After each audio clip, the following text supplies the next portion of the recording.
બનાસકાંઠાના ધાનેરામાં ભાજપના આગેવાન અને પૂર્વ વિધાનસભા ઉમેદવાર ભગવાનદાસ પટેલનો એક વિડીયો સોશિયલ મીડિયા પર વાયરલ થયો છે, જેમાં તેઓ મતદારોને સંબોધતા જોવા મળી રહ્યા છે। કોંગ્રેસે આ નિવેદનને ગંભીર ધમકી ગણાવી છે।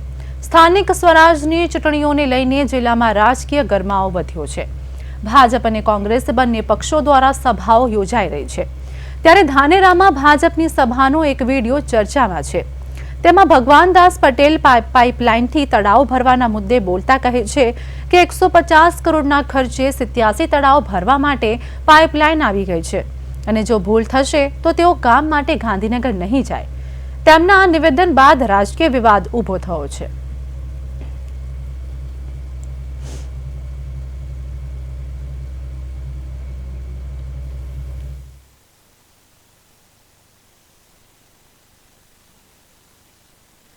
गत वखतना विधानसभा लड़ेला भाजपना उम्मीदवार हारेला उम्मीदवार जाहिर में प्रजा ने कहे छे के 87 तलावों भरवाना छे, 1500 करोड़ रुपया मंजूर थया छे, परंतु याद राखजो भूंगळा नंखाया छे, हजी पाणी नाख्युं नथी।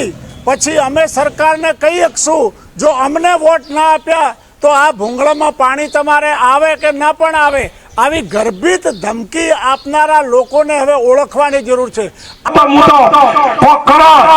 અને ભાઈ તમારા પાસે કોઈ સહેમત રહ્યો નથી, કોમ લઈને જશો તો કેસે સરકાર મારી નથી, તો મત મહેરબાની કરીને ન બગાડતા, કોઈની વાતોમાં ના આવતા અને ભરમાવશે, આપણને ભમાવશે, જો સમગ્ર જાતિને ભરમાવશે। કોઈ પણ વાતમાં આવ્યા વગર મિત્રો પસ્તાવાનો વારો ન આવે અને વારે ઘડી ભૂલ કરીને તો તમારા કામ કરવા અમારા પગ ગાંધીનગર નહીં ઉપડે। આ તમે સ્પષ્ટ કહું, હજી ભૂગળો પડ્યા પોણી માંથી નોખ્યા। વિચાર કરજો, જો તમારું ભવિષ્ય, તમારી આવનારી પેઢીનું ભવિષ્ય જોતા હો, સુખાકારી તાલુકામાં જોતા હો, તો ભારતીય જનતા પાર્ટી સિવાય કોઈનો વિચાર નહીં।